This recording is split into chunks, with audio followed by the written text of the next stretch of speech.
嘛？还真呢，现在闹个钟了。那牛和老那是不要过。那，现在那个钟了，这呢。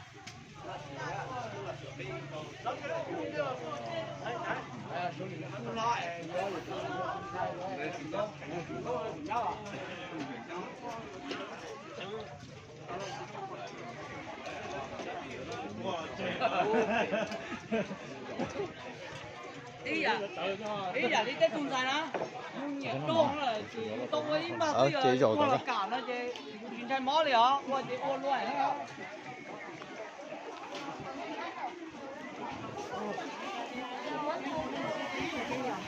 chỉ mua ai chuyên có của to vậy à? Không chưa ở lò.